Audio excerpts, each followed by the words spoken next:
Hey everybody, it's Master Gallengeist here, bringing you my review for One Piece Season 8 on Netflix. And this is the Water 7 arc, and holy shit, this was a good one, even though I don't like what was going on with the Straw Hats. Like, it was breaking my heart seeing everything just kind of... It almost got to, like, torture porn level. Not like that big, but like the Straw Hats get hit by a lot of fucking shit in this, and it's like it definitely gets a lot of interesting conflict, a lot of good character development, and a lot of hard choices that the Straw Hats have to make and how they can like go forward fixing certain things of what's kind of going on. It was definitely cool to kind of get to this kind of point and see the Straw Hats in a really kind of back foot position. Now, granted, I'm glad, not that they haven't had to fight hard before to kind of get past certain things, but this is the culmination of their journey so far, and them having to make hard calls and decisions about, specifically stuff with the Going Merry, because they get to this place because they need a shipwright, and they need to fix their ship, because it's been in some bad shit going on. So, the last season ended off with them kind of fucking around with this like sea train, and it's a big important kind of thing because it helps Water 7 get stuff from the Grand Line through all these other different kind of islands, which is like, damn, that's actually pretty cool. And like, granted, the physical plausibility is like, okay, I can get that that would be very fucking hard to do, but it's really kind of cool seeing a sea train like this and having to kind of go across the water in between islands, because they kind of get together with this, like, because they stopped at this place like, ah shit, this fucking frog, man, and they meet this like drunk granny lady, and it's like, here's this thing, this will introduce you to Iceberg and you'll be able to like get your shit fixed and everything. And then they get to Water 7 and it's this kind of take on Venice, where they the island's pretty much all water and canals and shit, and that we learn later on that there's this Aqua Laguna thing where it pretty much floods the entire island kind of thing, and it's like, wow, this is definitely an interesting kind of island to go on. But we get our Straw Hats, it's like, alright, they've had a kind of hard journey, let's kind of see what's going on, they gotta go sell their treasures. So, Nami and Luffy and Usopp go to do that. Chopper and Nico Robin go and pretty much go to find books and stuff like that. Sanji leaves at a certain point to pretty much get food because, yeah, they need it. So Zoro pretty much stays and sleeps on the ship as shit's kind of going down. But they kind of get information from the people of Water 7. Like, oh, you're pirates? You kind of want to go off to this other place, because we then see that the shipwrights are dealing with these pirates who are like, fuck you, I'm not paying. And then the shipwrights beat the fucking shit out of him. It's like, yeah, bro, fuck that noise. But we see that these shipwrights can really know how to handle business. Like, ooh, okay, who would they potentially be going for in this group to try and, like, bring them into the Straw Hat crew? So we'll kind of see how that kind of works out. Well, they get in, they, like, get these Yagura's things, they're kind of going through and seeing that these people wear these masks because of the parties on this one kind of island and everything like that. That becomes kind of more important later on as we see that Nico is pretty much going to look for like books and stuff. Chopper's trying to get some medical books and everything. He goes in, but then this masked dude says CP9 or whatnot to Nico Robin. She stops and then she pretty much disappears. Now, granted, she disappears for a good chunk of time before a lot of kind of stuff starts like fucking around with the Straw Hats. Before that eventually starts fucking around with the Straw Hats as well. It's like, what the fuck's going on with this?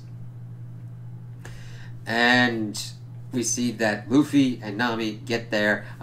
They were going to be offered way less, but Nami's like, fuck that noise. I know how much this is worth. And they get 300 million berries for their gold haul. It's like, yeah, alright, cool. And then Luffy is just like, oh god. They pretty much try and get to like the first dock, seeing stuff going on. This Frankie family people see the Straw Hats and are trying to pretty much steal money from them. And then the one shipwright, Polly, like pretty much beats their asses, but is getting chased by these people trying to get him for his gambling debts.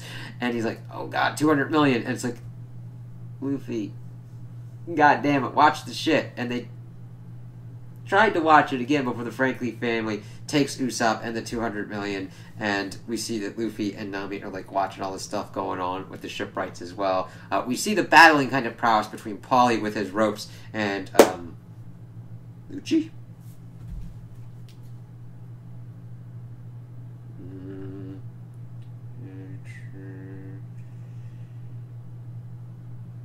Yes, Lucci.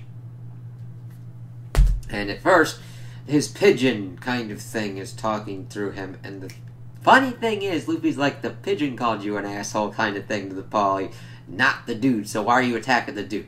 Granted, this still falls along the lines of, like, Luffy's smarts not being completely up in line, but he does actually have some kind of thing going on here. So we'll see that later. But the thing is, they weren't watching Usopp, and Usopp got fucking taken, and the most horrible fucking shit goes on with this as it starts dovetailing with what's going on. He gets captured by the Frankie family. They beat the shit out of him. They take the 200 million. This dude, Frankie, is like, fuck you, man. We steal from pirates. We pretty much demo ships, which is interesting as we learn later on kind of why Frankie does ship demolition and everything. But at this point, I'm like, the Frankie family, like, you're being assholes here. Like, you don't need to inflict this much damage, as Usopp is pleading with them to give the money back because he needs it to fix the Mary, and they're just like, fuck you. And then we see that he drug himself into, like, the canal places, and Nami and Luffy are going around town trying to find Usopp and the money. Also, one of the shipwrights, Kaku, pretty much threw himself and pretty much did a thing on the Mary, and we learn later on that the Mary can't be salvaged. Like, the keel is pretty much the backbone of the ship is pretty much done. Like, if they wouldn't be able to make it to the next island. So, compounding that fact, we see that Usopp is crying and is ashamed that he was so weak to get beaten up by essentially a gang. Like, he might not be the strongest of the Straw Hats, but that still shouldn't... He still got beset by a gang of assholes and got his ass whooped. And then a scene, pretty much, Luffy, Zoro, and Chopper and Sanji pretty much pop up and see what's going on because he tried to, like, fight him again to get the money back, but they just beat him down, and then they went and they wrecked fucking ass. Like, they were there to... They weren't even there for the money. Their friend got fucked up by these people, and they're drinking and partying because Frankie had left money for him, and they just fucking... They really didn't go into any theatrics.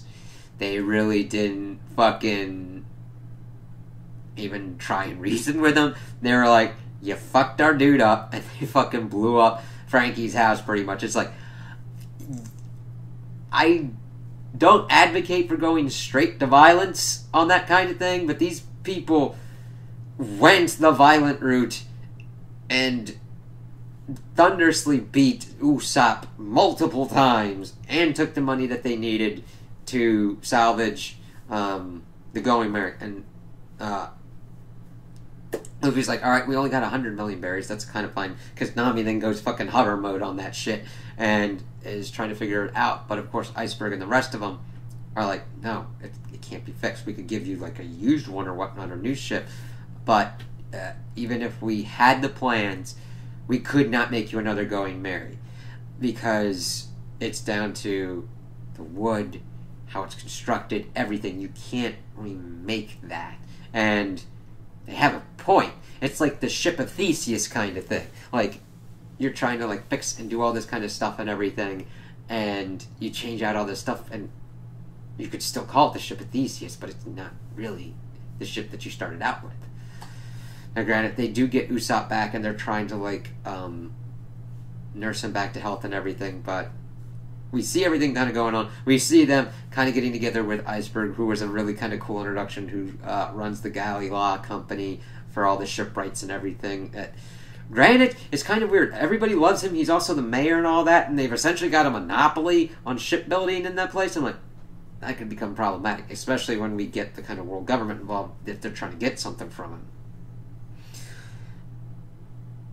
That's kind of weird. But it then kind of goes even further because of his link with this legendary shipwright Tom, which we'll get to in a few minutes. Which we'll get to in a few.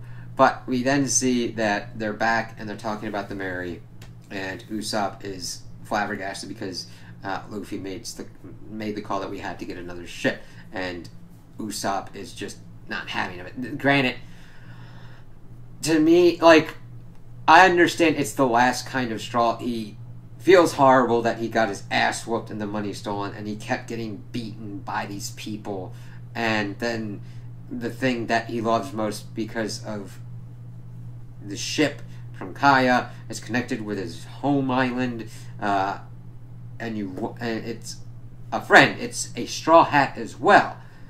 But sometimes you get a friend that has to go away, and sometimes they leave your crew, sometimes they die, and sometimes they move on to other kind of things. And the thing is, you're lucky that the Mary did this, because we even learned later on in the season that the entity that fixed the ship to get them a little further was the Going Mary itself. The spirit of the Going Mary. It's like, son of a bitch! Ah! And the explanation of, well, Frankie pretty much at that point, because Frankie definitely gets heavily involved afterwards, even though he went off and spent the 200 million berries on, I don't know exactly what. I don't know if it was the Centaur mode that he shows off later on in certain fights, but I'm like, that's what you did? Alright. And how the ship probably wanted to get him to the next port of call, so that way they're not out there in the sea and then the ship fails and all of them die. And that would be even worse for the ship. It's like, God damn it. But you understand Usopp's feelings, but he just can't get out of his way. He's like, no. He decides to leave the Straw Hats and challenges Luffy to a duel for the Going Mary. And it's just a hard fucking one, man. Like, they did an amazing job on the fight, but it's just hard to see him where Luffy's taking it seriously. Alright, he's definitely got a serious face on. Usopp does a lot of good maneuvers and strategies on him. But, however, he is not in a state to really take on Luffy. Like, if he was on peak physical form, in the right state of mind, and needed to take down Luffy, it would be very fucking difficult for Usopp to do. But, given the right kind of edges, he could potentially do it. But in this, it really wasn't, as Luffy pretty much takes him down. And the thing is, I have been annoyed by Usopp with his certain kind of cowardly characteristics that are usually amplified to an extent where I'm like, This really showcased his character very well, of like, he understands this, but he's in a state of denial over this. He cannot... I'm not saying that he should completely and utterly destroy his feelings for the Going Mary, but recognize that the Going Mary would still be with him. It's... because they talk about the keel, and it's like pretty much broken, and he even sees it later, it's like, oh god. And Luffy punches him, but still takes him out and says, alright, the Going Mary's yours. They get all their stuff off and they leave. And the thing is, Robin's still out there, and there's like, what the fuck's going on? So Sanji and Chopper are pretty much trying to find her, and the thing is, we then start to line up that Iceberg's been shot. And it's like, what the fuck? And he says that Nico Robin was involved. And this starts drumming up a fervor against the Straw Hats as they're trying to pretty much get them. Except Sanji and Chopper, because they aren't usually connected to the launch posters. Luffy, Zoro, and Nico are the main kind of ones that are linked with them, as well as Nami being together with Luffy at that certain kind of point as they're trying to figure out kind of what's going on and see what's happening. And we start to see this whole kind of conspiracy kind of unfurl, and they're like, what the fuck's going on? Robin's like saying that she's leaving the crew and that she doesn't want to hurt him, and that's it, as Sanji tries to find her, and Chopper is just distraught of losing more people, and she doesn't even know that Usopp's gone from the Straw Hats as he's trying to fix the Mary and everything that he can, and that the Frankie family's trying to like figure out and go after the Straw Hats as well as other people, and it's just like, what the fuck's kind of going on? And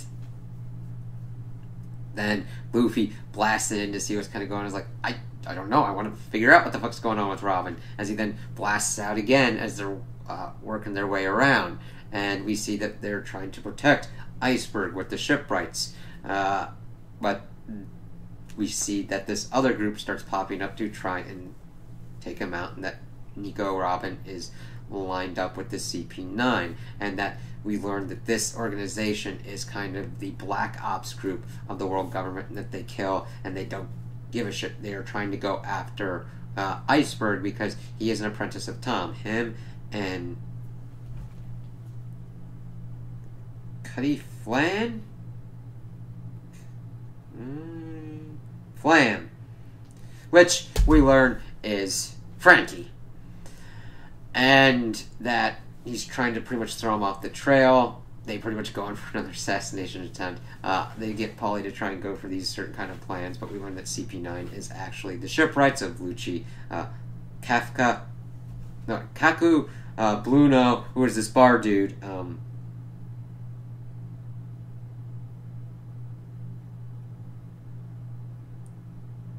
or Khalifa. Khalifa, yeah. And they're just like, they have all these different kind of, well, not all these different kind of powers. The 6 powers, which they can have like an iron body, finger pistols, tempest kicks, this moonwalking kind of ability. Lucci has devil fruit powers, as we see that the Straw Hats pretty much bust in to try and save Nico. And the thing is, the biggest kind of issue that I have with this season is the pacing. We get a lot of kind of dead space or certain kind of stuff where we're recapping a lot and also kind of stretching out certain kind of things. Luffy gets stuck in like 2 fucking building cracks because he was gonna go in with the Straw Hats to go and rescue Robin, but he kind of got stuck in there for a little bit as Zoro helps Nami and them and Chopper kind of bust in, and they're like, oh, Luffy probably went into the front entrance, so they could probably do that themselves, kind of following in his wake of chaos. However, the thing, he got fucking stuck in between 2 buildings. Granted, it was alright for me the first time, but then he gets fucking like thrown out after a certain kind of thing, and he's like stuck there. It's like, alright guys, I kind of get it. It's pretty much making it so that like we have dramatic tension of Nico Robin kind of escaping. But we learned throughout it that the Straw Hats, Aoki gave CP9 the ability to call a buster call on the Straw Hats, which usually is only done by like one of the admirals, but Aokiji gave CP9 the ability to do that, which does like 5 vice admirals and like 10 battleships. And the thing is, one of those buster calls was done on Nico Robin's island, and she was doing this to protect the Straw Hats. She was giving herself up. Also helping them get the plans for Pluton from Tom's apprentices to build this for the world government. It's like, fuck the world government on this shit. What the hell? And she's doing this to protect them. It's like, I get that, Nico. Her dream is to protect them, even if it means sacrificing herself. And normally, we've seen that, like, Nico Robin doesn't do this. She's been trying to do this, finding the true history of the world. That's a big kind of thing, but when that came into conflict with the rest of the Straw Hats being taken out by this, she decides not to give them up or forsake them. She decides to give herself up and potentially even hand over this superpowered ancient weapon to the world government, which doesn't sound like a good idea. Now granted, it doesn't seem like there are many kind of powers in this world that would be a good kind of place to stock a fucking ancient weapon like this, because we got some asshole pirates. We pretty much got the asshole world government, even though there are good people within the Marines and good people within the pirates, and there are bad people on both sides as well. It's like, shit, we gotta watch this. But she sees herself as being well, not a burden, but she knows what this will do, and if she can do this to save them, she will do it. Luffy's trying to call her out, call out to her and get her back, but she leaves. Of course, Lucci shows off his devil fruit leopard kind of cat powers and pretty much tosses Luffy out, pretty much they set the building on fire, but they are able to save Iceberg. Anami and Chopper are okay, but fucked up. Zoro got kind of injured as well, but he was alright. And they're trying to figure out what's going on. Well, Zoro got fucking tracked out as well, and got fucking stuck in a chimney. And, of course, Aqua Laguna's coming in, and they gotta save everybody and all that. They finally get Luffy out of the building as Nami's able to call him. Chopper's able to help Zoro out of the chimney with his blades. Paulie's coming to terms with the treacherous betrayal of CP9 and the shipwrights, and then we find out that the dude who looks like Freddie Mercury, I'm sorry I don't remember his name, and the big shouty man, granted that doesn't narrow it down a lot, are like, what the fuck's going on?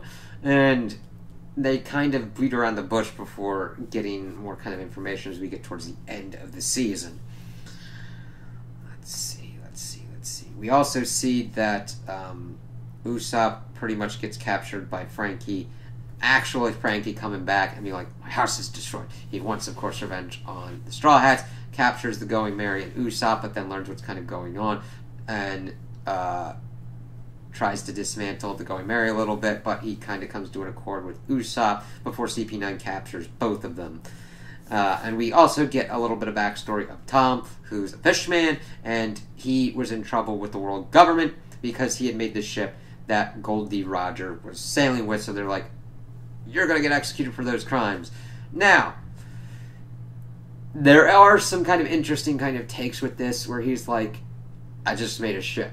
What they did after it, it's more on them. And I'm of a different kind of philosophy. I'm not saying that he is completely and utterly responsible for what Goldie Roger did. However, he does bear some responsibility, because we see that Cutty Flam, Frankie, has been building battleships and everything, and that Tom pretty much knew that Water 7 was in trouble and wanted to pretty much build the Sea Train. So they pretty much give him the time that he needs, and he builds it, and he's pretty much set to go. But of course the world government wants the plans for Pluton, and they pretty much take all these battleships that Frankie had been building and orchestrate an attack on the judicial ship that had come to judge Tom. And pretty much we're painting it that, like, him and his apprentices did it. They even injured Tom as well. And Frankie's like, I shouldn't have made them and everything. He's like, no, they're your children. You shouldn't do that kind of route. And the thing is, you can see why he became more of a ship dismantler later on because of doing this. Because I don't agree with Tom saying that Frankie has no responsibility whatsoever. Because Frankie made all these ships and just left him into a place where anybody could fucking get him. Like, that's negligence. He bears some responsibility. Not all. I'm able to nuance this kind of shit with that. You know what I mean? I'm not saying he's completely to blame and should be, like, fucked over on it.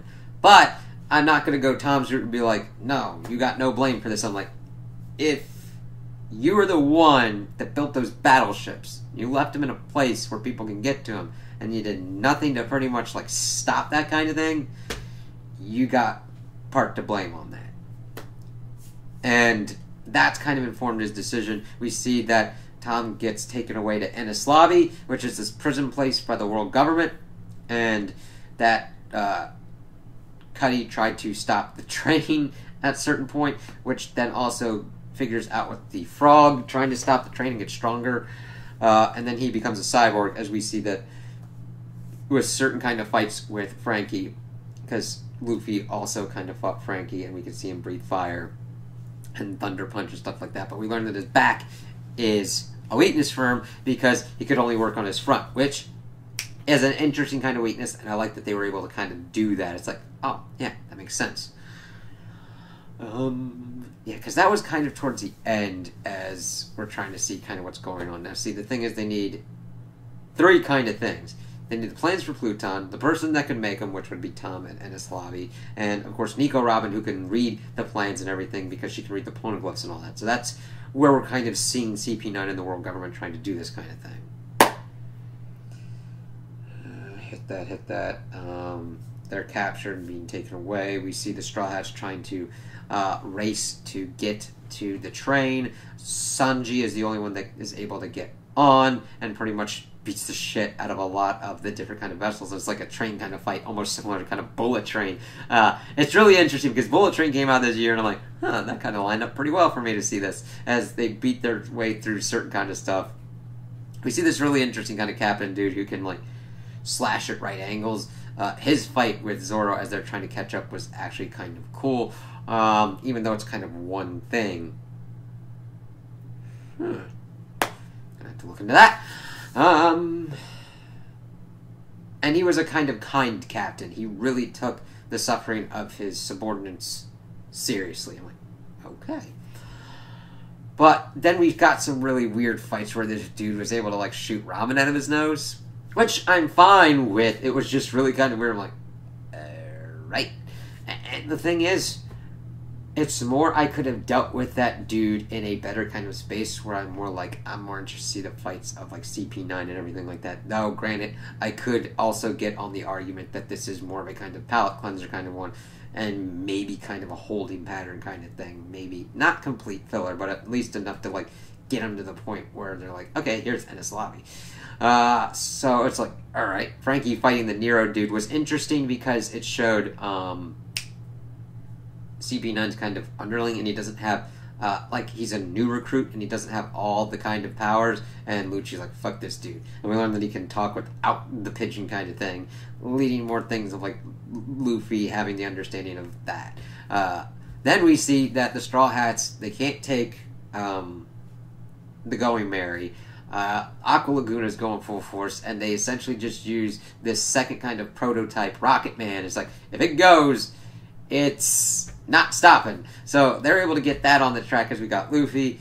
Pretty much all the shipwrights. The Frankie family is like, sure, alright. Now, granted, Frankie still has stuff to answer for, in my opinion, and his family, but this teaming up works to get Frankie back and Usopp back and Sanji back. And it's funny because Luffy's like, yeah, we'll get Usopp back as well, as he pretty much dresses himself up as this Sniper King kind of thing, which the whole kind of bit of him having, like, a whole kind of opening for that kind of thing was kind of funny, and I kind of get it as they're kind of fighting their way to get to Nico and trying to talk her into coming back with them, and they almost kind of succeed, but they don't.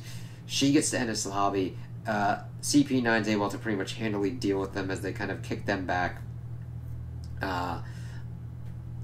Part of the thing is that they don't get killed, and Frankie gets taken as well, as they're pretty much led to Enies Lobby, and we see everything before the season ends. It's like, oh, damn, can't wait to see what goes on next.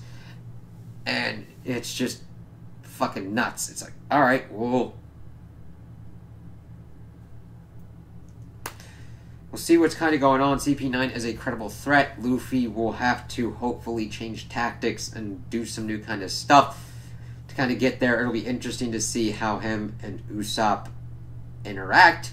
If Usopp will come back to the Straw Hats at a certain point, what kind of goes on with that? It's like, goddamn, the Straw Hats got put through the ringer in this one, and I would start watching the next season. However, Netflix does not have the full entirety of what is called this season when I'm looking at, like, Wikipedia, because I understand that there's various different arcs, and I could technically go by different arcs and chunk this, potentially, but, I'm going to have to get those myself, because this anime has grabbed me. So, like, this, like, little stopgap measure as I'm trying to, like, figure out how to get more of the seasons to watch them in an effective way.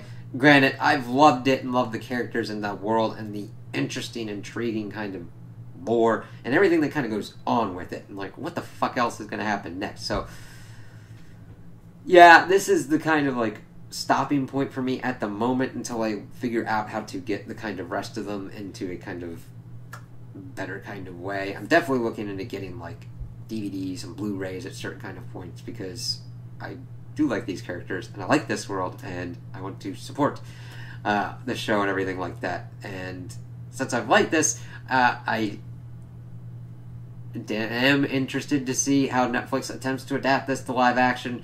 Don't worry, I've seen other live action ones. I at least want to see how they attempt it.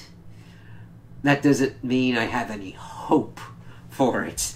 You know, like, some of their casting things, I'm like, okay, this could work. if you got the content, because trust me, I watched the Cowboy Bebop thing, and I'm like, okay, alright, that fucking happened. That's a thing. But I liked how this definitely gave like a bad luck run to the Straw Hats that felt within parameters. It didn't feel completely like the plot demanded that they get shit on, but like natural kind of consequences that kind of started coming up and just fucking them over. It's like, alright, how do they get through this? How do they move past this? How do they get stronger through this and continue with on their paths and their dreams? Becoming King of the Pirates, finding the All Blue, charting all of the world and everything like that. And how do they deal with the conflicts between crewmates to the point where a crewmate left and fought the captain? Like, that's a big fucking story development and character development. How does that get resolved? Definitely interested to see how that works out. What's going on? So, I mean, I think Netflix stops at like episode 325 or whatnot, and it's not the complete kind of season. I'm like, damn it! Now, granted, I understand like the rights and everything are kind of weird because there's like Funimation that has Funimation, Crunchyroll. God, streaming shit has gotten completely fucking insane and trying to figure out who's got licenses for what. But I will continue on with this. This is more just like a stop because of the amount of episodes that Netflix got. I am looking into other kind of stuff, and I will continue reviewing this because I love it. So those are my opinions on this season. Tell me what you guys think in the comments below. If you liked it, if you didn't like it, if you agree with me, if you disagree with me. Also like and subscribe, and I hope you have a good day.